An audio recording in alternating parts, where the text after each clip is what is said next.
That evening with my son Noah was without question the most breathtaking yet bewildering moment I've ever known. My name's James, and I've got a story to tell about something that unfolded between Noah and me, a tale that's hard to share but has been pressing on my heart for too long. Noah's 21 now, but this all began a few years back, after my wife, Emily, passed away. Losing Emily was like a storm ripping through our lives, leaving Noah and me to pick up the pieces and figure out how to move forward without her light. At first, it was a struggle. Noah withdrew, burying himself in his room or escaping with friends, avoiding any talk of Emily or the void she left.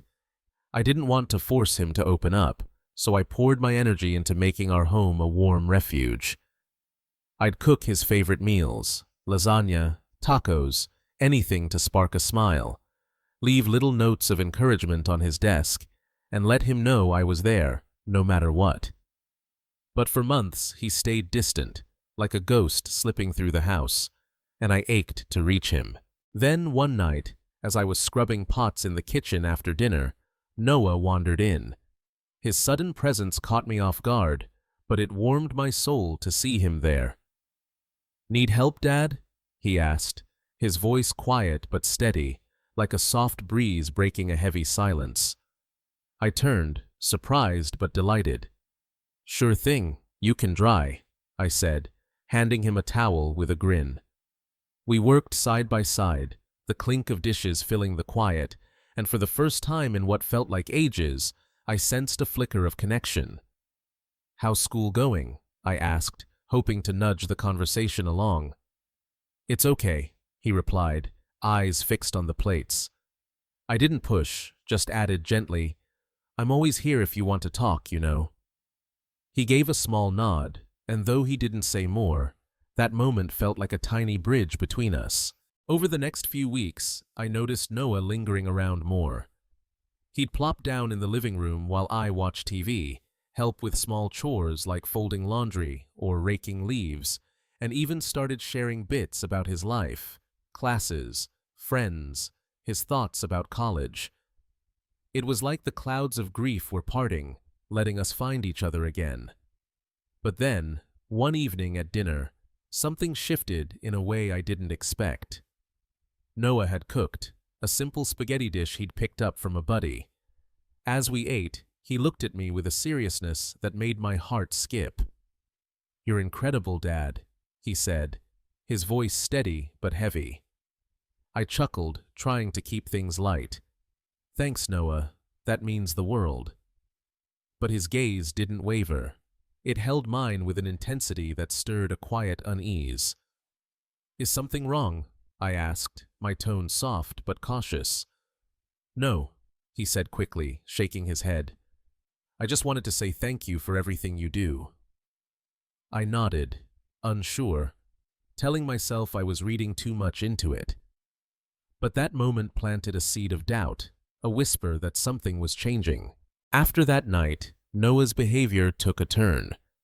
He started hovering closer, sitting near me on the couch, lingering in the kitchen while I chopped vegetables.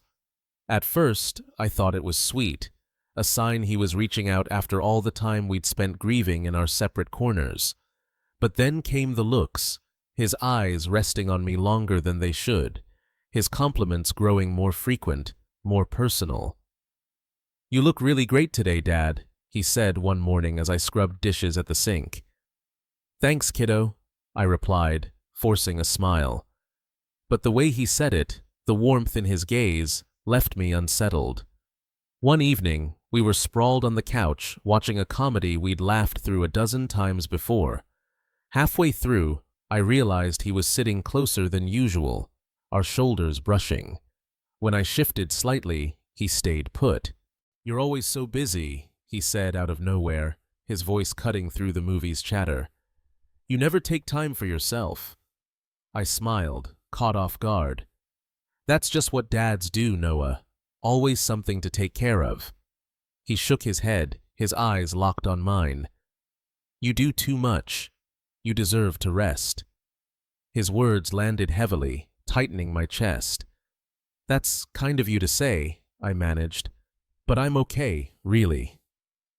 That night, I lay awake, staring at the ceiling, replaying his words, wondering if I was imagining a deeper meaning.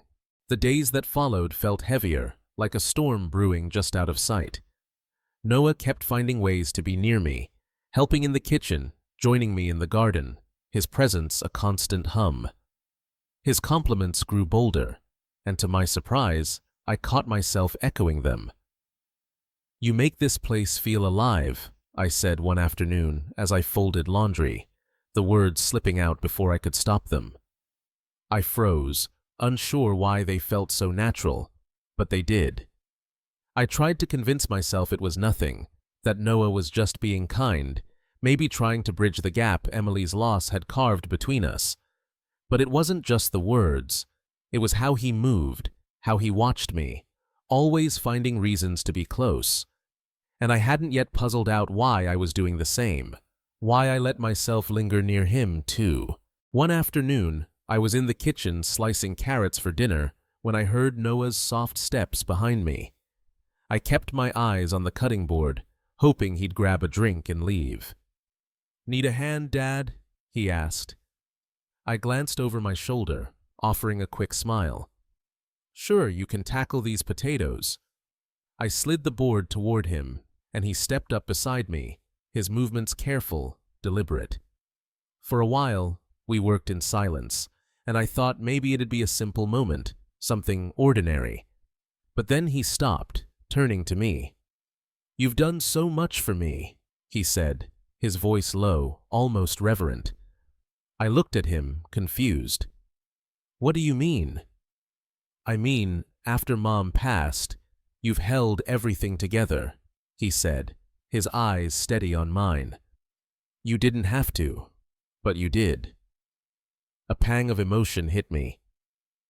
"Of course I did, Noah," I said, my throat tight. "You're my son, I love you." He nodded, but his gaze didn't shift. "I just don't think I've ever thanked you properly for it." "You don't need to thank me," I said quickly, turning back to the stove. "It's what dads do." He didn't reply, but I felt his eyes on me, the moment thick with something unspoken. I wanted it to pass, and when he finally resumed cutting, I let out a quiet breath of relief. That night, after dinner, I settled on the couch with a book, hoping to escape into its pages. Noah came into the living room and sat down, not in his usual spot across the couch, but right beside me, close enough that I felt his warmth. "What's that you're reading?" he asked, leaning in to see the cover. "Just a novel," I said, holding it up. "Nothing too thrilling." "Can I read it with you?" he asked, his voice soft. The question threw me. Noah hadn't cared about books since he was a kid, and I couldn't recall the last time we'd shared something like this. Part of me wanted to say no, to claim some space, but another part couldn't bear to push him away. "Sure," I said, scooting over slightly. He leaned closer, his shoulder brushing mine, as I began to read aloud. At first, it felt like a memory from simpler times, before grief complicated everything. But as I read, I noticed his focus wasn't on the words. His eyes were on me, steady and intense. When I finished the chapter, I closed the book abruptly. "That's enough for tonight," I said, forcing a light tone. "Thanks for reading to me," he said, his voice warm. "You're welcome," I replied, standing quickly and heading to my room. "Good night, Noah." "Good night, Dad," he called, but something in his tone lingered, stirring unease. The next morning, Noah was up early, coffee brewed, breakfast laid out, a gesture so rare it threw me off balance. "Morning, Dad," he said brightly. "I made you some coffee." "Thank you, Noah," I said cautiously, sitting at the table. He sat across from me, watching as I sipped. "You work so hard," he said suddenly. "You deserve to be taken care of, too." The words felt too intimate, and I struggled to respond. "That's sweet of you," I said finally, "but you don't have to do all this." "I want to," he said, his tone firm. After breakfast, I retreated to the garden, hoping the scent of flowers and cool air would clear my head. I sat on the bench, staring at the trimmed hedges, trying to untangle my thoughts. I don't know how long I'd been there when I heard footsteps. Turning, I saw Noah approaching, hands in his pockets. "Can I sit with you?" he asked. "Of course," I said, though part of me craved solitude. He sat beside me, leaving a small gap. For a while we were silent, the rustle of leaves and distant birds filling the space. "You've been quiet lately," he said finally. "I've just had a lot on my mind," I replied, eyes on the garden. "Is it about me?" he asked, his voice soft but serious. I hesitated. "Why would you think that?" He shrugged. "I just feel like maybe I've done something to upset you." "You haven't upset me," I said quickly. "I'm just tired." He nodded, but didn't push. After a few minutes, he stood. "I'll leave you alone," he said quietly. I watched him walk back to the house, guilt twisting in my chest. He hadn't done anything wrong, so why did I feel so uneasy? The days that followed felt strange, like a heavy fog had settled over the house. I tried to keep up my routine, cooking, cleaning, staying busy, but the tension lingered whenever Noah was near. He hadn't done anything overt, but his presence felt different, charged with something I couldn't name. Then one night, I retreated to my room early, craving a moment of peace. Curled up with a book, the lamp's warm glow felt like a cocoon, and I let myself relax. But a new feeling crept in. Tension, excitement, when I thought of Noah. It caught me off guard, and I wrestled with it, knowing he was my son. Just as I started to settle, a soft knock broke the quiet. "Dad?" Noah's voice was low, hesitant. I paused, heart quickening. "Yes? Can I come in?" I glanced at the clock, far too late for this. "Is something wrong?" I asked, sitting up. "I just need to talk," he said. I sighed, setting my book aside. "Come in." The door creaked open, and Noah stepped inside. He looked different, less like the confident young man he often was, more like the boy I'd comfort after bad dreams. He lingered in the doorway, unsure. "What's on your mind?" I asked, patting the bed's edge. He sat, slow and deliberate, eyes on the floor.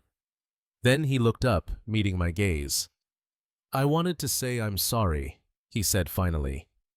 "For what?" I asked, wary. "For making you uncomfortable. I know I've been acting strange, and I don't want to mess things up between us." His honesty stunned me. "Noah, I started, but he interrupted. "I've been feeling a lot of things, and I don't know how to deal with them," he said, his voice cracking. "But I don't want to hurt you." His words hung heavy, layered with meaning I couldn't fully grasp. I reached out, resting a hand on his shoulder. "It's okay to feel confused," I said gently. "But I'm your dad, and our relationship has boundaries." He nodded, eyes glistening. "I know. I'm sorry," he said, barely a whisper. I squeezed his shoulder, trying to ease the weight. "Let's not dwell on it," I said, aiming for lightness. "We'll figure it out together." There was a strange energy between us, a mix of tension and something unspoken. His eyes hinted at more, and I realized I was mirroring that look, a silent acknowledgement of the pull between us. He nodded, standing.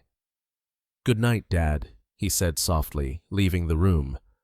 I watched him go, relief and sadness swirling in my chest. He'd named the tension, which felt like a step forward, but I wondered if we'd ever find our way back to normal. Deep down, I knew this wasn't the end, and I was right. The next morning, I woke drained, Noah's words echoing in my mind. He was quieter that day, keeping to his room, and I debated whether to check on him or give him space. That evening, as I folded laundry in the living room, he came in and sat on the couch, watching me silently. The quiet felt heavy, and I searched for something to say. "You've been quiet today," I said finally, glancing at him. He shrugged. "Just thinking." "Anything specific?" I asked, keeping it casual. "About us," he said, his voice barely audible. I froze, the weight of his words sinking in. "What do you mean?" I asked carefully. He hesitated, meeting my eyes. "I know things have been off, and I don't want it to stay that way." I nodded slowly. "I don't either," I said, "but we need to find a way forward." He nodded, a faint smile breaking through. "We will," he said. For a moment, I felt a spark of hope. Maybe we could move past this. But deep down, I wasn't sure I fully understood what was happening, or if I wanted to face it. The unease lingered, a quiet hum beneath the surface. Noah tried to act normal, but I saw the struggle in his eyes, the way he paused before speaking, or lingered too long when we passed each other. I wanted to believe his apology had settled things, but I knew it wasn't that simple. Then one night, as I lay in bed scrolling through my phone to unwind, it happened again. The house was still, the ceiling fan's soft hum the only sound. I was drifting off when a faint knock startled me. "Dad!" Noah's voice was soft, hesitant. I sat up, heart sinking. "Yes?" "Can I come in?" I checked the clock. Well past midnight. "Noah, it's late," I said firmly. "What's wrong?" "I need to talk to you," he said after a pause. His tone made me hesitate, but I relented. "Okay, come in." The door creaked open, and Noah stepped inside, hands in his pockets, lingering near the doorway. "What is it?" I asked, steadying my voice. He hesitated, his gaze flickering between me and the floor. "I've been thinking about what I said the other night," he began, voice low. "And I need to be honest." My chest tightened. "Honest about what?" I asked carefully.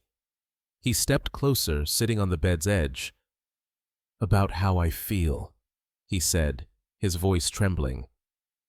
"I know it's wrong, and I've tried to push it away, but I can't stop thinking about you, Dad." My breath caught, his words hitting like a wave. "Noah, you can't," I started, but he cut me off.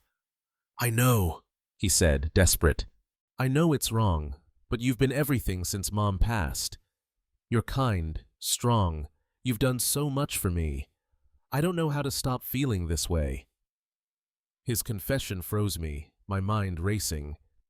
"Noah, you're my son," I said, voice shaking. "I love you, but not like that. This has to stop." "I know," he whispered, tears welling. "I just had to tell you." I placed a hand on his shoulder, grounding him. "What you're feeling, it's because of everything we've been through," I said. "It's not real. You're young, confused, but this isn't right. We'll work through it together." He nodded, shoulders slumping. "I'm sorry," he said softly. "I didn't mean to hurt you." "I know," I said, my heart breaking at his pain. "But we can't let this continue. You're a good person, Noah, and you'll move past this." He wiped his eyes, standing slowly. "Good night, Dad," he said, barely audible. "Good night," I replied, watching him leave. When the door closed, I locked it, hands trembling. I couldn't process what had happened. Guilt and confusion crashed over me, questioning every moment that led to this. I loved Noah fiercely, but his feelings were a line I couldn't cross, or so I thought. That night, I barely slept, his words looping in my mind. I told myself it was a phase, a moment of grief twisting his heart, but doubt gnawed at me. The next morning, Noah was quiet, barely speaking at breakfast. When he left for school, I felt a mix of relief and sorrow. I tried to focus on work, but my thoughts kept drifting to him. When he came home, he was distant, retreating to his room. I wanted to talk, to make sure he was okay, but I didn't know how without making things worse. Later that night, I sat in the living room, staring at the TV without seeing it, the weight of everything pressing down. Footsteps broke my haze, and I turned to see Noah in the doorway, his expression unreadable. "Can I sit with you?" he asked. I hesitated, then nodded. Of course. He sat on the couch, leaving a small space between us. The silence was thick, almost suffocating. "Dad," he said finally, voice soft, "I don't want to lose you." "You won't," I said quickly. "But we need boundaries, Noah, for both of us." He nodded, eyes on the floor. "I understand." I reached out, resting a hand on his knee. "We'll get through this," I said gently. "But you have to trust me." He looked up, eyes brimming with emotion. "I do," he said. I gave a small smile, hoping to reassure him. "Then we'll be okay." Sitting there, I felt a flicker of hope, but I knew it'd take time. The days after were tense but quiet. Noah kept his distance, and I tried to act normal, but the truth hung heavy. I hoped setting boundaries would guide us forward, but something told me the silence wasn't enough. Then one final night, I went to bed early, exhausted from battling my thoughts. The house was still, the cool night air drifting through my window. I tried to let the fan's hum soothe me, but my mind wouldn't rest. I must have dozed off, because a creak at my door snapped me awake. "Dad?" Noah's voice was a whisper, unmistakable. I sat up, heart pounding, and flicked on the lamp. Its warm glow revealed Noah in the doorway, hesitant, hands fidgeting. "Noah," I said, voice thick with sleep and confusion. "What are you doing?" He stepped inside, slow and deliberate. "I couldn't sleep," he said quietly. "I needed to see you." My chest tightened as I steadied my breathing. "It's late," I said firmly. "Go back to bed." He stepped closer, sitting on the bed's edge, eyes locked on mine. "I couldn't stop thinking about everything," he said. I sat upright.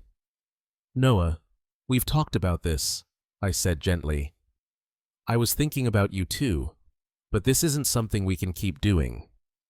He moved closer, his expression a blend of resolve and vulnerability. "I know it's wrong," he said, voice trembling, "but you're the only one who's ever truly been there. You've cared in a way no one else has." My throat tightened.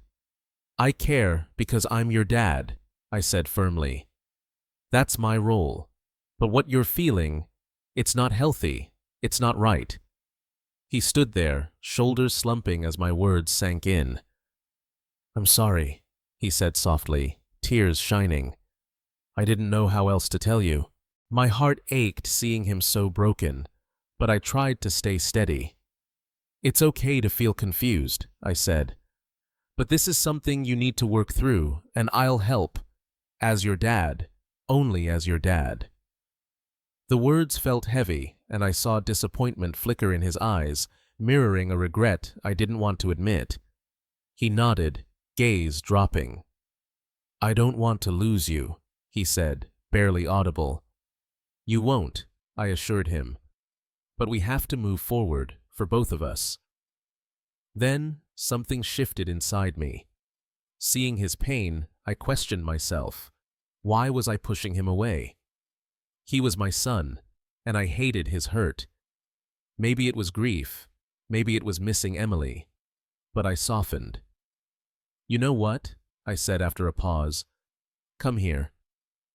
I patted the bed beside me. He moved closer, his face opening up. "Look at me," I said, leaning in.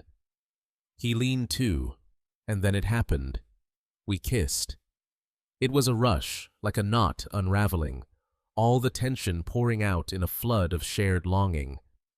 The moment deepened, a connection woven from loss and need, carrying us further than words could. After a minute, he pulled back, not from doubt, but to reach for me in a way that echoed Emily's touch, familiar yet new. We went further, swept up in the intensity, a silent understanding binding us. When it ended, a long silence settled. "Are you okay?"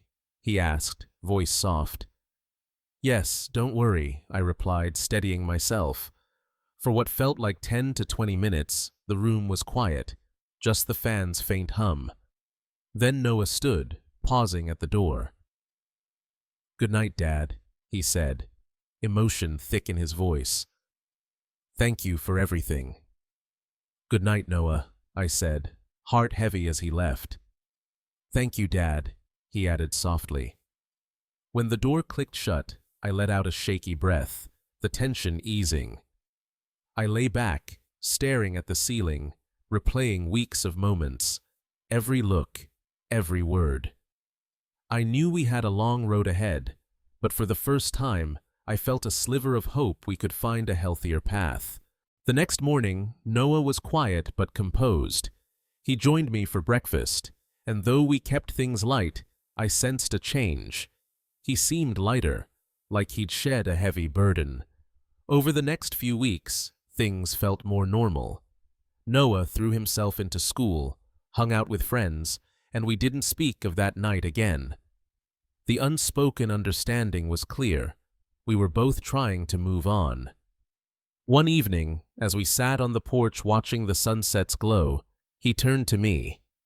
"Thanks for being patient, Dad," he said, "for everything you do, for accepting me, even in ways most dads wouldn't dare."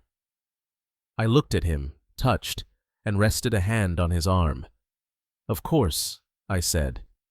"That's what dads do." His smile felt real, and in that moment, I believed we'd be okay. I'm still grappling with what happened. Since that night, moments like it have happened a few more times, and I won't pretend I don't find comfort in them too. Maybe it's us trying to fill the emptiness Emily left, or maybe it's something deeper I can't quite name. I needed to share this, to hear what others think. Should I stop this with Noah? Or is it more common than I realize? What's your take? Thank you for listening. Please share your thoughts, like this video if you found it helpful, and subscribe for more.